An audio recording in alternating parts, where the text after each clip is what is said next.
Why do people go bald? Why are baboons' bums red? What's a light year? Why do leaves go brown in the autumn? Why do monkeys like bananas? Why do some things glow in the dark? Why do animals not understand you? Why do my receipts fade after a year? Don't know the answer? Ask the Naked Scientists. Hello and welcome to this week's Ask the Naked Scientist with me, Sue Marchant, and Chris Smith.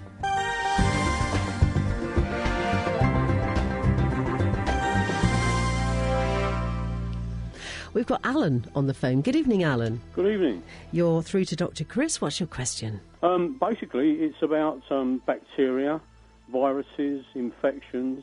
All these sorts of things go to different parts of the body.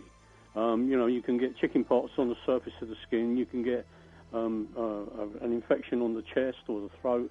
And usually, whoever you're living with, if they've had it, you get it in exactly the same place on your body as they had it on theirs. I'm just wondering how the various bacteria and the various viruses know where to go to infect. Yeah, well, that's a really, really clever question. You may not even realise quite how clever that question is, but it's absolutely key to how these organisms cause disease. The answer is that these organisms have hotspots or sweet spots in certain tissues or types of cells in which they grow best. And the way in which those organisms single out those cells is that they use the viral or bacterial equivalent of Velcro, which is on the surface of the organism, to lock onto the cells of choice. And they recognise those cells of choice based on a certain spectrum of chemical markers that are present on the surfaces of cells. Different cells in different parts of the body look different, they have different functions, and because they're doing different jobs, they therefore have different surface characteristics. And these microbes can exploit those different surface characteristics, and they bind onto them, and then they invade specifically those cell types. Why is that important? Well, as you gave a good example yourself, chickenpox, for example, is a respiratory spread virus. It actually first gets into the respiratory system. It then spreads using your own immune system to go to the skin, and it gets into skin cells and also nerve cells. Skin is good because then it can make little blisters on the skin that are crammed full of virus. The virus pops out from those blisters, goes in the air and infects another person. Wouldn't be so useful, on the other hand, if the virus was growing in, say, muscle, because that would be inside the body and it would be very difficult for it to spread. So having this so-called tropism makes it really easy for the viruses and other organisms to find their ideal home and then spread most efficiently. And they do it by chemical recognition. They have receptors on their surface that lock them onto the right cell types.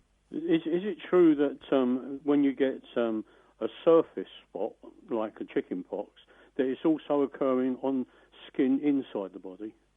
Well, of course, you only have outside external skin because this is a layer that's derived from an embryological structure called the ectoderm. But it's also true that chickenpox does invade other tissues unseen inside the body because, of course, you can't see inside the body. So if you could follow where the virus goes when you're infected, first thing that happens, we think, is that it invades the tonsils and the throat and can also get into the lungs. This is when you first catch it. It grows there. Then it invades the immune system and spreads via the immune system to the skin. And lymphocytes, these are white blood cells, which get infected, carry the virus, they lodge in the skin, and wherever you get an infected lymphocyte lodging in the skin, you get virus coming out of it, going into the skin, and then causing the blister. And then it gets really clever, because the virus, at the same time as making that blister, also invades sensory nerves supplying the skin. And it then goes inside the nerve, all the way back up to near the spinal cord, and just exists as a tiny circular piece of DNA which persists in that nerve cell. In fact, pretty much 5% of all of the sensory nerve cells in your entire body end up harbouring the virus after you've had chickenpox, and it stays there for the rest of your life. And that means that periodically, when for some reason your immune system gets weakened, the virus can come back to life, and it comes back out down the nerve, and it triggers shingles. And those shingles blisters are identical to chickenpox blisters, except they're in just one part of the body, but they're full of infectious virus. So the virus can come out from those blisters, get breathed in by another person who hasn't ever had chickenpox, and they get chickenpox. Right, thank you very much. Well, all right, thank you, Alan. Thank you very much indeed. Okay, Bye-bye. Bye. Now, let's get to goosebumps. I'm a bit of a goosebumpy person. Ella says, what causes skin to make goosebumps when you get cold? Hi Ella, good question. Goosebumps are the vestiges of our animal origins. These are caused by piloerector muscles. Pilo meaning hair, erector meaning stand up.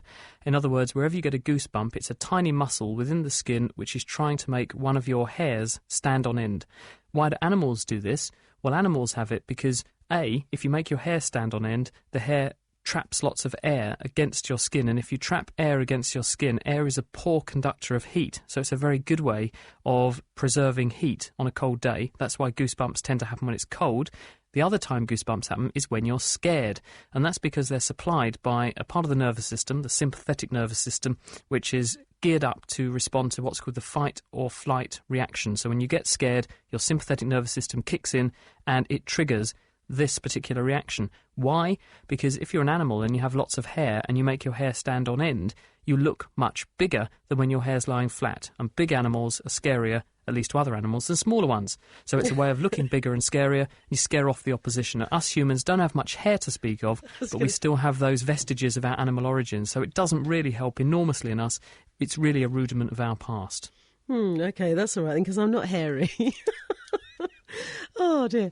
Let's see now. Dom says you get the collectible cards that have holograms on them. How are they made? Well, holograms are pretty clever. What you do to make a hologram is you take a laser beam.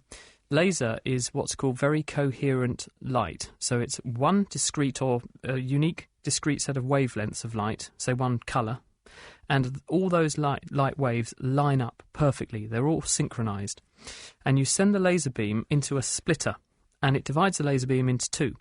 One of the beams hits an object, a target, that you want to make the hologram of, whilst the second beam carries on via a different course. The two light waves are then brought together again, the one that has gone through the target that you want to turn into a hologram, and the one that hasn't. Where they were previously perfectly in sync or in step, these waves, because one of them has gone through a different route to get to the target than the other one, they're now slightly out of step, and they do what's called interfere with each other. So, in other words, they add together a bit or cancel out a bit according to whether they're lined up or not, and this produces this interference pattern, the hologram. And it's then imprinted into some kind of material which enables you to see that hologram. So you use the right kind of material that enables you to etch it in such a way that you can see that image impressed. And that's basically how a hologram works. And normally to read them, you need light of a certain wavelength to recreate the image. But that's basically how a hologram works. Interesting stuff. You're a mind of information. We've got another caller for you. This time we've got Tony on the line. Hello, Tony. Hi everyone, how are you? Yeah, very good, thank you. And your question for Chris? Yeah, hi Chris. It's a strange one really. I do quite a bit of fishing at night, and I've found for many years that if I'm watching a float in the dark, if I look at it I can't see it, but if I look next to it I can see it in my peripheral vision, and I always thought it was just my old tired eyes. But I was out with my 14-year-old daughter the other night, and she said, Dad, it's really weird. If I look at it, I can't see it, but if I look next to it, I can see it clearly. Now, why would the centre of your vision not be as good as your peripheral vision? I don't understand that. Hi, Tony. Another fantastic observation. You deserve a prize for making such a good observation. And you can see exactly the same thing, not just in your fishing floats, but if you look up in the night sky and you find a star, and it's not a very bright star, and if you to a star that you can just about see, if you look just off to the side of it, you'll find it's apparently much brighter than you really thought it was. And then you look back at it and it seems to go dim again. Yeah, that's exactly it. Exactly. And the reason for this is that the retina, the part of the back of the eye, which converts light waves into brain waves, that is not equivalently sensitive to light across all of its surface. So the retina is wired up so that you have one region of the retina, a sort of sweet spot, which is the macula, the yellow spot, which has in the middle of that a structure called the fovea. And in the fovea, there are lots and lots of very, very tiny cone cells. And cones are the most accurate vision that we have. They see in colour, and they also have the smallest, what's called receptive field. In other words, you see the tiniest spots of light with the cones because they're very, very small. And they project onto nerve cells that carry individual spots of light straight back to the brain. They tell the brain exactly where individual little spots of light are. Outside of that very accurate bit of the retina, is the peripheral retina, and it's mostly populated by fewer of those cones, but there's about 100 million rod cells there, and the rods are much more sensitive to light. They also process vision very, very fast, so they can see things very, very quickly, and so they're very, very good to have in your peripheral vision because they're very sensitive to light and they work very fast. Now, when it gets dark, because the cones are very, very accurate and very, very small, they need enormous amounts of light to work, and as it gets dark, there's not enough light to drive the cones as well as the rods. So you notice when it gets dark that you can't see things in colour as well, and you also can't see things if you look straight at them as well because you're trying to use your cones. But outside, around the more accurate centre of your vision, on the peripheral retina, where it's mainly rods and fewer cones, you can see the things because the rods are much more sensitive to light. They have a pigment called scotopsin, which needs far less light energy to actually get activated. So when you're looking at your fishing float at night, if you focus it on your fovea, the bit of the retina that you use to read a book, you can't see it as well because you're trying to use your cones. But when you look to the side, the light rays are coming in and falling on the part of the retina around your fovea, which has got rods in it, much more light sensitive, and you can see it better. My God, you are a genius. How do you keep all that stuff in your head? I'm a geek. I'm going to tell my daughter now because she wants to know the answer. Thank you. Well, thanks, Tony. It's good to have you on the show. Thank you. Bye. Now then, Joe in Yarmouth, Chris, has said he's just seen an unidentified object in the sky, orangey-coloured light darting around the sky over the industrial estate in Yarmouth, looking towards the east. It's been there a couple of nights in a row, just wondering if anybody else has seen it. And in fact, over the last weekend, I think it was, there were quite a few sightings of UFOs that have been unexplained right across the world. I don't know whether you've heard anything about that, Chris. But like everyone, I'm fascinated by the idea that there is life beyond planet Earth. I don't believe that there cannot be. I mean, if you look up in the night sky, if you could physically count all of the stars, the current NASA estimate for the number of stars up there is something like 1 followed by 22 zeros, a heptillion stars. And if each of those stars has got a little clutch of planets like our own star has, even though only a fraction of those stars is equivalent to our sun and therefore likely to have the right conditions for life, the prospects of finding a planetary system or solar system like our own is so high that I do not believe that there isn't life elsewhere in the universe, which is, 13.7 billion years old. And I'm sure, therefore, that there's adequate time for similar life forms like us to have evolved. So I just don't believe it's not physically possible. Whether or not they're here visiting us now, I don't know. I doubt it. I think if they've probably managed to get all this way and can master the art of travelling all this way to visit our planet, then they probably wouldn't make a silly mistake and make themselves so easy to spot. Because the reality is that in the same way we know that when we go somewhere pristine, we usually spoil it, I think probably that these other individuals would have enormous respect for other life forms and other planets, and they would probably therefore keep themselves hidden. Certainly if they've had the chance to listen to any of our TV and radio programmes, they'll know full well they should definitely steer clear. 'Tis I, Queen Vita of Voluptua, that drives this show. Be careful, well, I was thinking young of man. Strictly Come Dancing and things like that. If you're enjoying Ask the Naked Scientist, then you might like to check out The Naked Scientist, our regular roundup of the world's best science.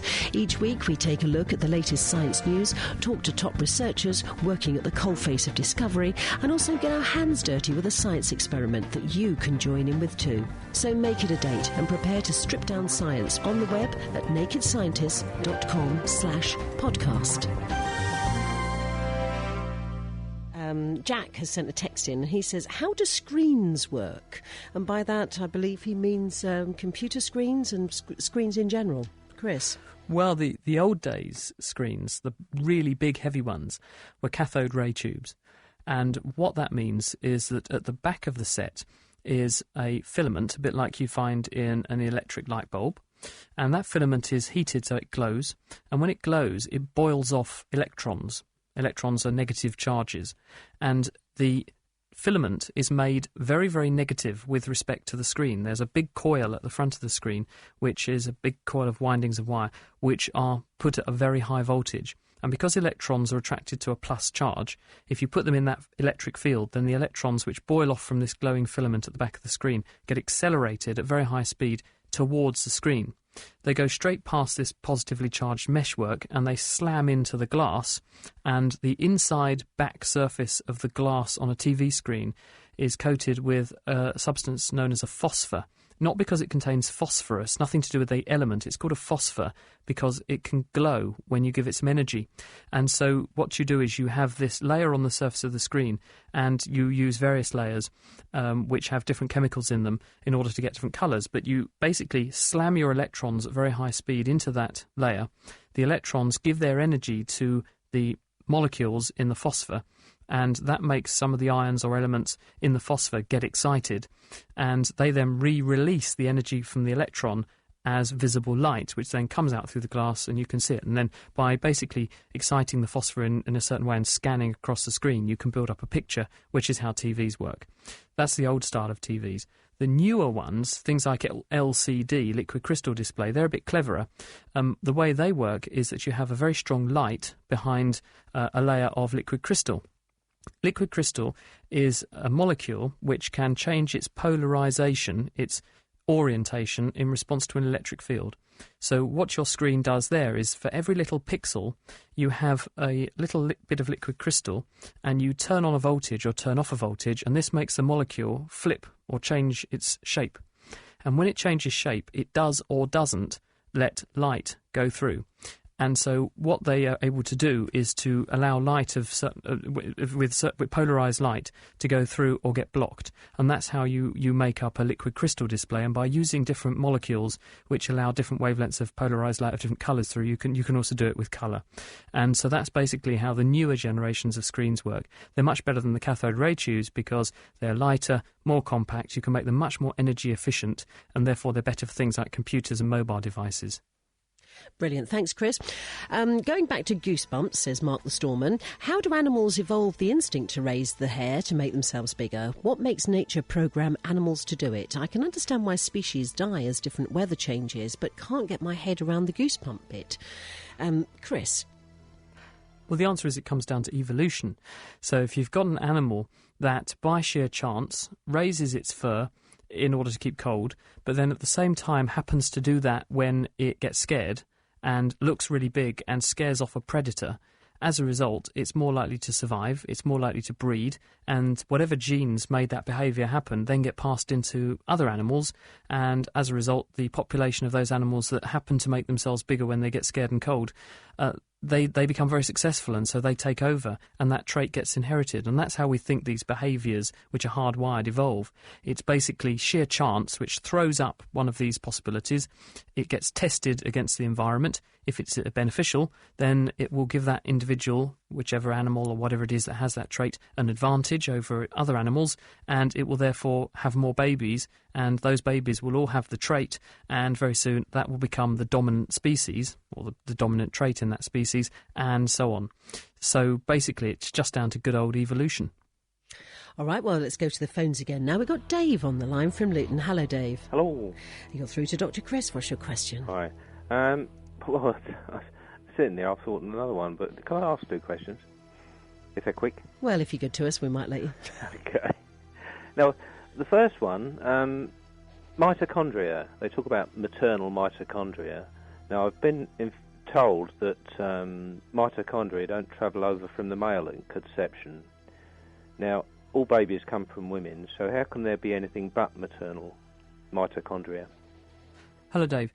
Let's do a little bit of background here so people know what we're talking about. Mitochondria are these tiny structures. They're the same size as bacteria that live inside our cells, and they make energy for us. And the reason I reference bacteria is that there was a lady called Lynn Margulis who has suggested an endosymbiont theory, that back in history, bacterial cells got together with cells that were going to become our cells and plant cells and so on, and the two got together, and our cells said to the bacteria, we'll give you food and we'll give you protection, and in return you use your very clever metabolism and make energy for us. And the two got together. It was a match made in heaven. It's been going on for 3 billion years ever since. That's what we think is the story behind mitochondria. So we have these tiny independent structures inside our cells that feed our cells all the energy that they can need. So that means that when a baby is being conceived, babies come from eggs and sperm. Eggs are big cells, so they're made by the mother. and they're fertilised by sperm, which are very, very small cells. And when a sperm fertilises an egg, basically the sperm just penetrates the shell, the outer coat, the zona pellucida of the egg, and adds its genetic material alongside the genetic material that's already in the egg. The mitochondria that are involved are therefore mainly the ones that are in the egg from the mother. There might be a few mitochondria from the sperm that go across, but they will be grossly outnumbered by the ones from the mother. And therefore we tend to talk about mitochondria as maternally inherited, because basically you get your eggs from your mother, the mitochondria come from that egg, and therefore all the mitochondria in your body, whether you're a man or a woman, must come from your mother, pretty much. And therefore we can trace back human origins by looking for what's called mitochondrial Eve. The idea being that at some point in history there was one woman whose mitochondria have basically gone into all of us sometime back in history. And that person, we think, was an African and probably lived about 6 million years ago. Okay. The other question, though, was you were talking about the cones in the eyes. Yeah. I've wondered for some time, different wavelengths, high frequency, the blue end of the spectrum, and the red end of the spectrum. Are the cones actually sized so that the wavelength hits them at different heights? Is that how the body possibly recognises it? Actually, the cones, in your eye you have about 5 million cone cells, and the cone cells fall into 3 different flavours. There are ones that are preferentially detecting long wavelengths, there are ones which preferentially detect medium wavelengths of light, and ones which detect short wavelengths of light. And the way they discriminate is not by the size or shape of the cone so much, because in the fovea, the part of the eye that's really, really sensitive that we were talking about earlier, the cones there are mini cones. They're minuscule versions of the bigger ones that you find elsewhere on the eye. The reason being that the smaller they are, the more of them you can pack in, and therefore the more you can resolve spots of light, and therefore the higher the acuity, the more detail you can see. But the way in which they discriminate the light that's hitting them is that they have pigments in them. These are basically molecules which are called opsins, and these molecules are preferentially sensitive to light of different wavelengths.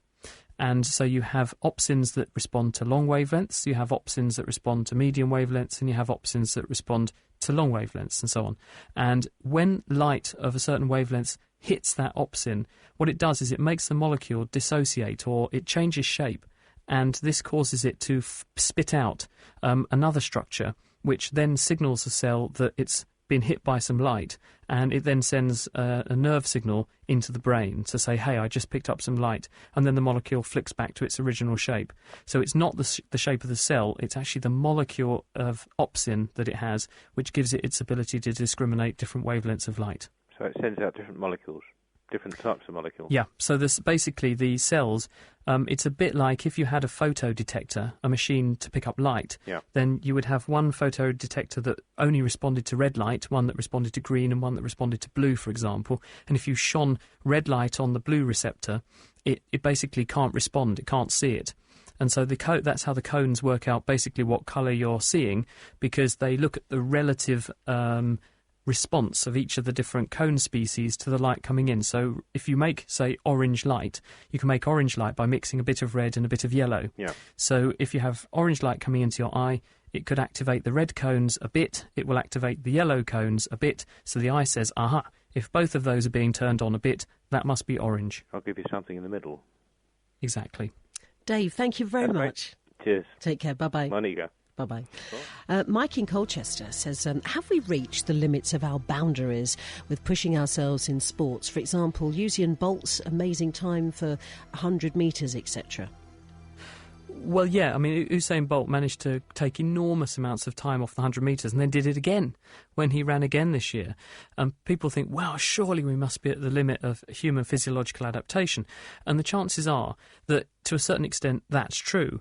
But then there are other things that we can do to boost performance. So, for instance, at Cranfield University, not far away from us here in the Eastern region, there's a lot of good research which is going on into how you can build better footwear so that athletes don't waste energy. So, for instance, if you adjust or configure the sole of a shoe better, then you can get the right sorts of angles across your joints so that the energy that is being transduced or burned up in muscles, more of it turns into appropriate mechanical locomotive force instead of just being turned into heat. So I think that, yes, there's to a certain extent, probably we've now got to the point where with really good training regimes, we understand how the body works, with really good food, we're probably getting to the point where we're not going to see much more improvement. We're certainly not going to improve genetically that fast. But the other things that we can do to help us speed up with better training and better equipment, better footwear, better clothes in general, better equipment basically, that will add and make a difference to our performance on the track. And so we probably will continue to see a bit of improvement, but certainly the changes are going to be slower than they have been historically. But I think we're not quite there yet. All right, one on the email here from Karen and Edward in Essex. They say, could we ask about salt, please? While laying lines of salt out to keep slugs away from my plants, my son asked the following. Because we're made up from a high percentage of water, if we covered a human being in salt, would the same happen to him or her as happens to a slug? Maybe it's a bit gruesome, but we'd like to know, please. Karen and Edward in Essex. What are they planning? The answer is probably.